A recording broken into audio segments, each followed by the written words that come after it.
nice move here. We are officially a week removed from the Super Bowl, which means no more football until like August. Sad face. But really, I'm just gonna recap real briefly on Super Bowl 46 and how freaking awesome it was. Then we're gonna kind of go into the NBA a little bit. So we're gonna start with Super Bowl 46. But it was a really good game. I originally wanted the Giants to win because for some reason I don't like the Patriots. Don't know why. Never have liked them. But coming down the stretch, I didn't really care who won it. I just wanted to see a great finish, and I was not disappointed.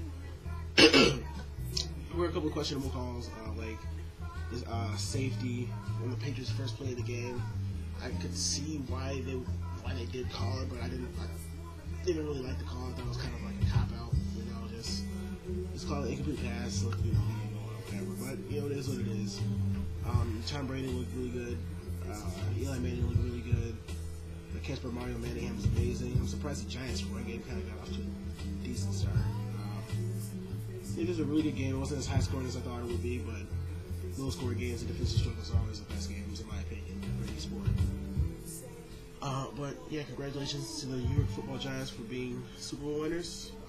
Look forward to the new season next year.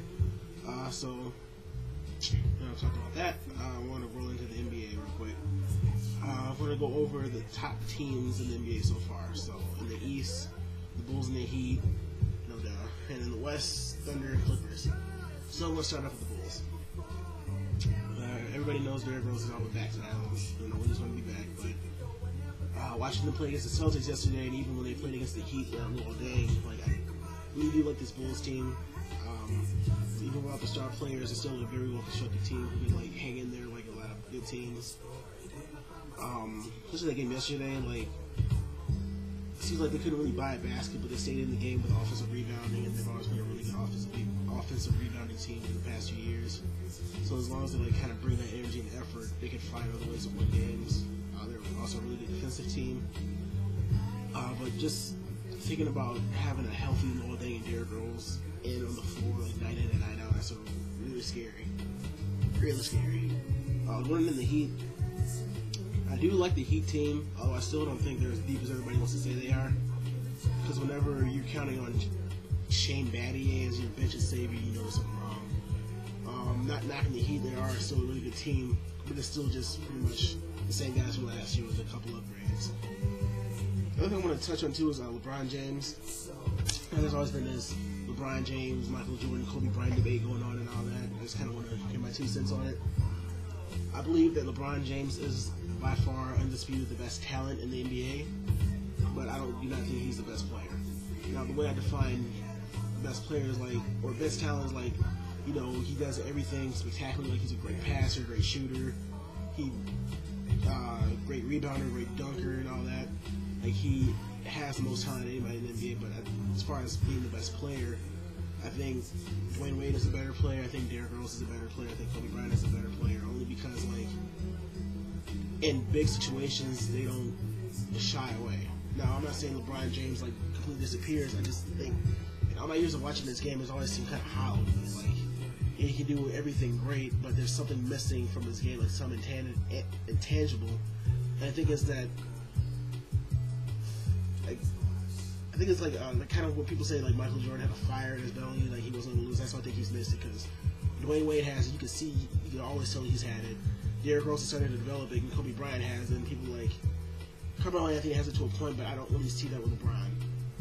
So I'm not knocking him at all. I respect the hell out of his game. He's a really, really, really talented player, but I do not think he's the best player. Anyway, given that, I still think the Heat is Dwyane Wade's team, and I think he needs to be more of he needs to take more command of the team.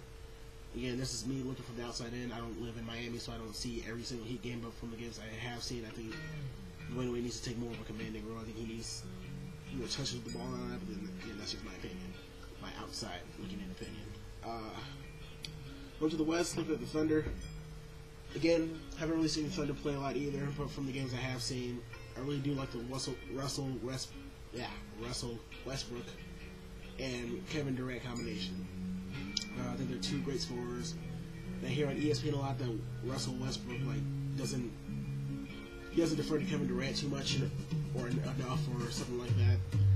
I personally haven't seen that, but if that is true, that's when they need to change, because you can still be a scoring point guard, but you need to defer to your best scorer, which would be Kevin Durant in this situation. So basically, for every 20 points, 27 points Kevin Durant will score, you can have this maybe 20, 18, stay in that range, you're still a decent team. And then that's just my input. Going to the Clippers, everybody's following on this Clippers bandwagon saying they can make it to the finals, to the West and all that. I ain't buying it. And for one reason and one reason only. Vinny Del Negro. Not a good coach. I know. He used to coach Chicago. Not a good coach. This Clippers team goes as far as Vinny takes them, and that's maybe to the second round. I really don't see them going any farther with him as the head coach. I think they really want to make some noise. They need to get rid of him and hire a new head coach who's proven he can do great things in the NBA, who's actually gone places, who's actually advanced far into the playoffs, who has a good track record. I just don't see them going anywhere with Vinny Del Negro. Because like they have like a really talented roster, and if you get like, for instance, if Tom Thibodeau or Phil Jackson was the coach of this Clippers team, they would probably win the finals maybe like 3 out of 5 years. But I don't see that happening with Vinny Del Negro. You got Clippers fans, run him out of town. That's the only way you guys are going to make any noise. Run him out of town. But anyway, yeah, that's just my brief video for today. Hope y'all enjoy the rest of your day. Hope you guys enjoy this video, and I'll see y'all later. Deuces.